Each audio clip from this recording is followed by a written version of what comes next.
సంవత్సరాలు అయిపోయింది మన రాష్ట్రం ఏర్పడి. 10 సంవత్సరాలు అయిపోయింది మన రాష్ట్రం ఏర్పడి. ఈ 10 సంవత్సరాల రాష్ట్రాలు అన్ని అభివృద్ధిలో దూసుకుపోతున్నాయి.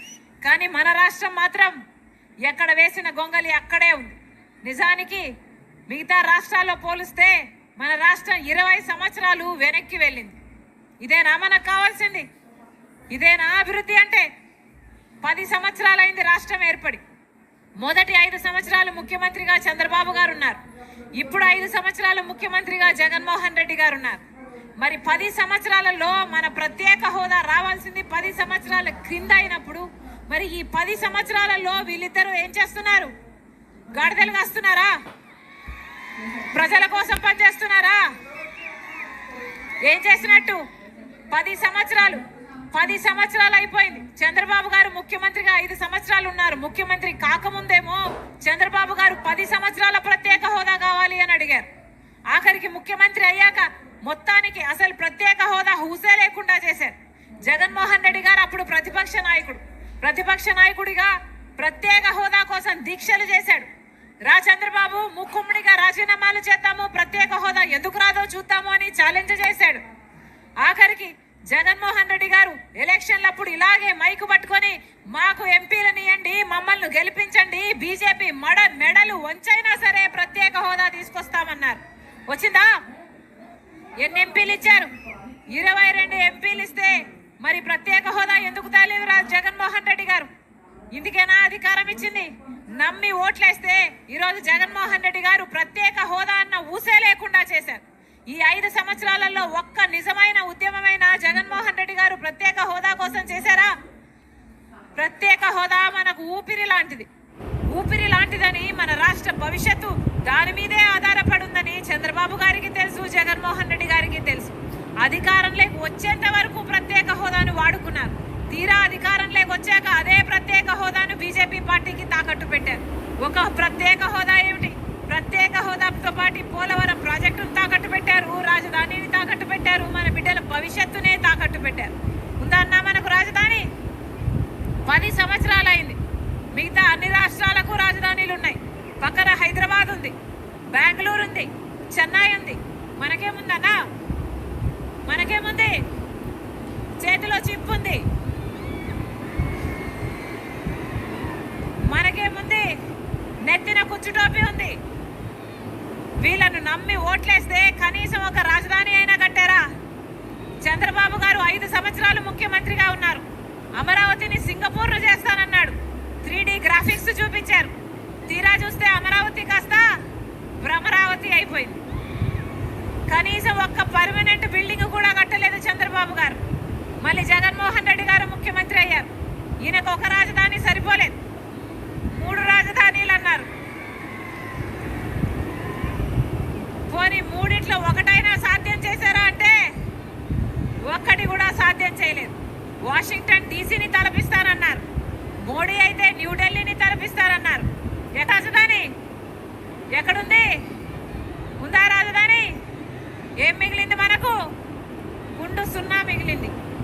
10 సంవత్సరాలు అయిపోయింది. అందరికీ అన్నీ ఉన్నాయి, మనకు మాత్రం ఏదీ మిగలలేదు. మళ్ళీ వీళ్ళకి ఓట్లేయాలనా? మళ్ళీ వీళ్ళకి అధికారం ఇవ్వాలనా?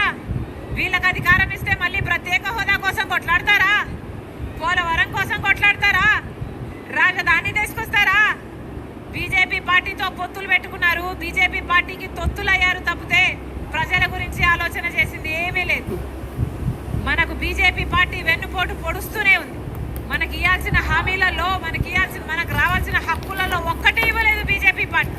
అయినా అదే బీజేపీ పార్టీతో పొత్తు పెట్టుకున్నాడు చంద్రబాబు గారు.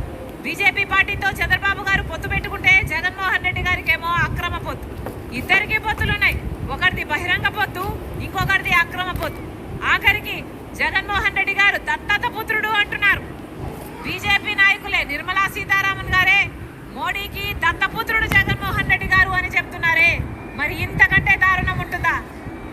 రాజశేఖర రెడ్డి గారి వారసుడు జగన్మోహన్ రెడ్డి గారు రాజశేఖర రెడ్డి గారి కొడుకు అనుకొని, వారసుడు అనుకొని ఓట్లేస్తే ఈరోజు రాజశేఖర రెడ్డి గారి వారసుడుగా మిగిలారా, లేకపోతే మోడీ దత్తపుత్రుడుగా మిగిలాడా?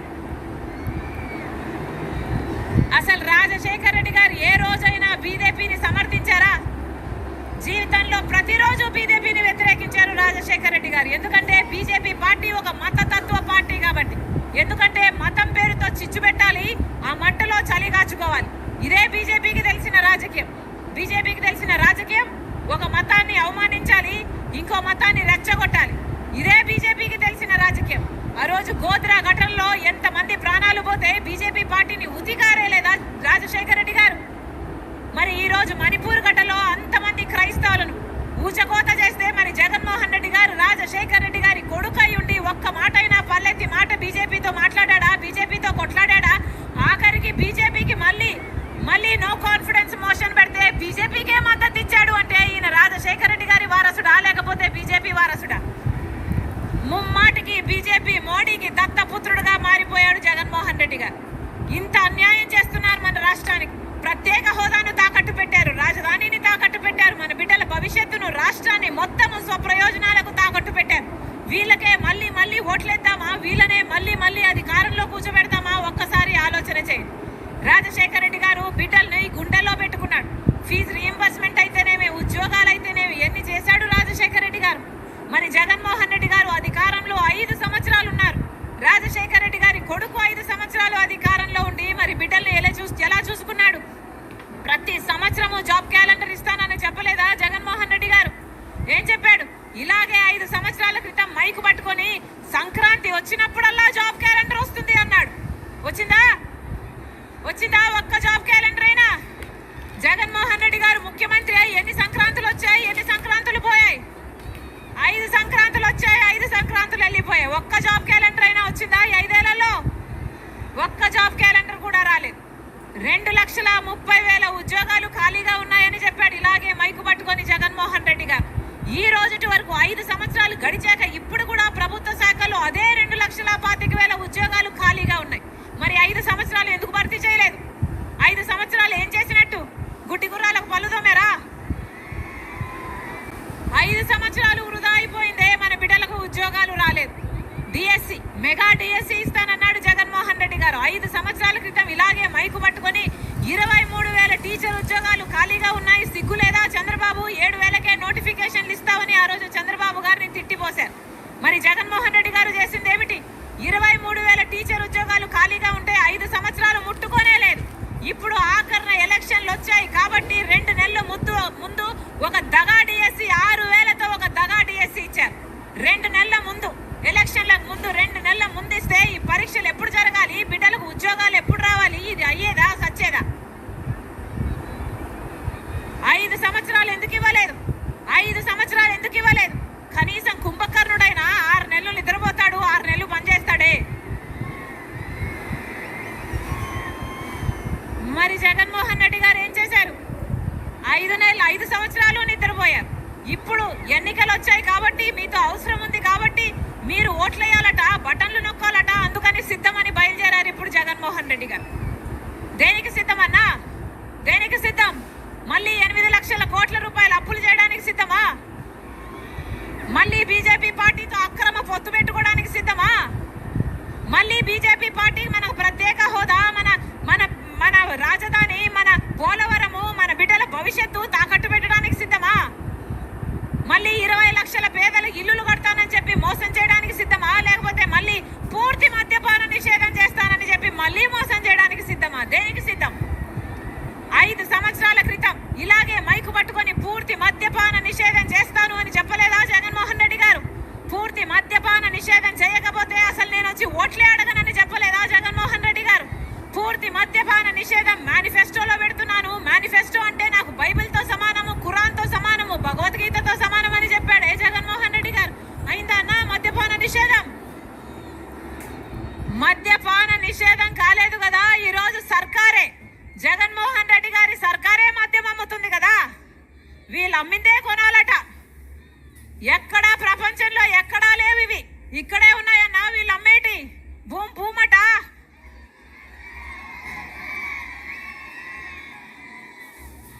భూమట, స్పెషల్ స్టేటస్ అట, క్యాపిటల్ అట, డిఎస్సి అట. అయ్యా జగన్మోహన్ రెడ్డి గారు వాగ్దానాలన్నీ ఎక్కడ నిలబెట్టుకున్నారయ్యా అంటే అదిగో మద్యం షాపులు అన్ని నిలబెట్టుకున్నారు అన్నట్టుగా ఉంది. వీళ్ళు అమ్మిందే కొనాలి, వీళ్ళకి ఎంత కమ్ముతే అంతకే కొనాలి.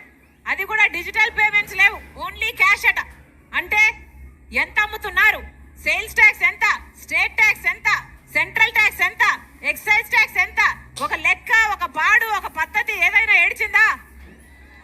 ఈ కల్తీ మందు తాగి మన రాష్ట్రంలో 25% మంది ఎక్కువ చచ్చిపోతున్నారు. లివరు, కిడ్నీలు చెడిపోయి. ఎవరు పట్టించుకుంటున్నారు? ఒక్క హెల్త్ చెక్ అయినా ఉందా? మొత్తం ఏర్లై పారుతుంది. మద్యంలో అభివృద్ధి చెందింది. మధ్యాంధ్రప్రదేశ్గా అయింది మన రాష్ట్రం. ఇక మద్యం సరిపోలేదన్నట్టు కంటైనర్లో డ్రగ్స్ వస్తున్నాయి. ఎక్కడ చూసినా గంజాయి దొరుకుతుంది. ఎక్కడికి వెళ్తుందన్నా మన రాష్ట్రం? ఎందుకు వేయాలి వీళ్ళకు ఓట్లు? మళ్ళీ చెప్తున్నాం, బీజేపీ పార్టీ ఎక్కడో లేదు మన రాష్ట్రంలో. బి అంటే బాబు, జే అంటే జగన్, పి అంటే పవన్. చంద్రబాబుకు ఓటేసినా అది బీజేపీకి ఓటేసినట్టే, పవన్ కళ్యాణ్కి ఓటేసినా అది బీజేపీకి ఓటేసినట్టే, జగన్మోహన్ రెడ్డి గారికి ఓటేసినా అది బీజేపీకి ఓటేసినట్టే. బీజేపీని ఎదుర్కోగల ఏకైక పార్టీ ఈరోజు కాంగ్రెస్ పార్టీ. ఒక్క కాంగ్రెస్ పార్టీ మాత్రమే చెప్తుంది ప్రత్యేక హోదా 10 సంవత్సరాలు ఇస్తాము అని. అది కూడా అధికారం లేకొచ్చిన వెంటనే 10 సంవత్సరాల ప్రత్యేక హోదా ఇస్తామని రాహుల్ గాంధీ గారు చెప్తే ఆ మాట పట్టుకొని వచ్చింది రాజశేఖర రెడ్డి బిడ్డ. నేను రాజశేఖర రెడ్డి బిడ్డను. పులి కడుపున పులే పుడుతుంది. నా గుండెలో నిజాయితీ ఉంది. ఎవరికి భయపడేది కాదు రాజశేఖర రెడ్డి బిడ్డ. అలాగని అన్యాయం చేస్తుంటే చూస్తూ నిలబడి చూసేది కాదు రాజశేఖర రెడ్డి బిడ్డ. నా ఆంధ్ర రాష్ట్రానికి, నా పుట్టినింటికి అన్యాయం జరుగుతుంది కాబట్టే కనీసం ప్రత్యేక హోదా అన్న ఊసే లేకుండా చంద్రబాబు గారు, జగన్మోహన్ రెడ్డి గారు చేస్తున్నారు కాబట్టే, కొట్లాడడానికి ఒక గొంతు కావాలి కాబట్టే, అందుకని కాంగ్రెస్ పార్టీ ప్లాట్ఫామ్ కావాలి కాబట్టే రాజశేఖర రెడ్డి బిడ్డ కాంగ్రెస్ పార్టీలో చేరింది. ఆంధ్ర రాష్ట్రానికి మళ్ళీ మేలు చేసేంత వరకు, మనకు ప్రత్యేక హోదా వచ్చేంత వరకు రాజశేఖర రెడ్డి బిడ్డ ఇక్కడి నుంచి కదిలేదే లేదు. మళ్ళీ చెప్తున్నాం, కాంగ్రెస్ పార్టీ మాత్రమే ప్రత్యేక హోదా తేగల సత్తా ఉన్న పార్టీ. మనకు ప్రత్యేక హోదా కావాలన్నా, పోలవరం కావాలన్నా, రాజధాని కావాలన్నా, మన బిడ్డల భవిష్యత్తు బాగుండాలన్నా, మన రాష్ట్రాన్ని మనం కట్టుకోవాలన్నా మనకు కాంగ్రెస్ పార్టీ అధికారంలోకి రావాలి.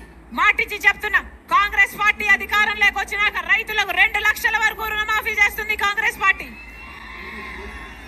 కాంగ్రెస్ పార్టీ అధికారంలోకి వచ్చినాక ప్రతి పేద ఇల్లు గడుపుకోవడానికి, ఇంటి ఖర్చుల కోసం ప్రతి నెల 8,333 రూపాయలు, అంటే సంవత్సరానికి 1,00,000 రూపాయలు, 5 సంవత్సరానికి 5 లక్షల రూపాయలు ప్రతి పేద కుటుంబానికి ఇస్తుంది కాంగ్రెస్ పార్టీ.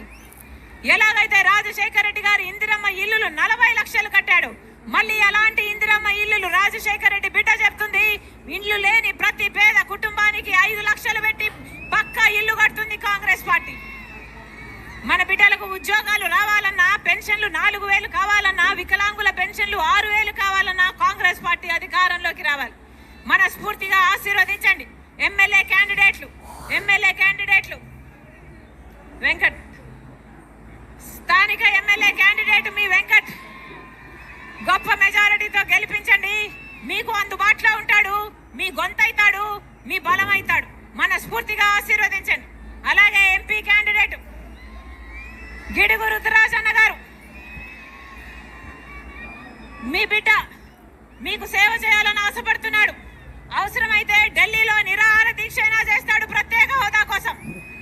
మనస్ఫూర్తిగా ఆశీర్వదించండి.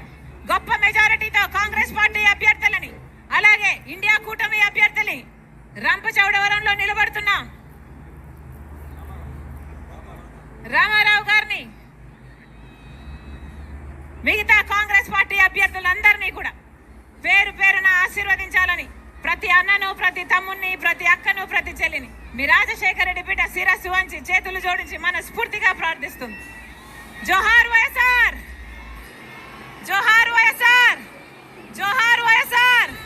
హస్తం గుర్తుకే, హస్తం గుర్తుకే, హస్తం గుర్తుకే అన్న, హస్తం గుర్తు రాజశేఖర రెడ్డి గారి గుర్తు, హస్తం గుర్తు, అభయ హస్తం, చేయి గుర్తు అన్న. గుర్తు ముఖ్యం, గుర్తు మర్చిపోకండి అన్న, హస్తం గుర్తు.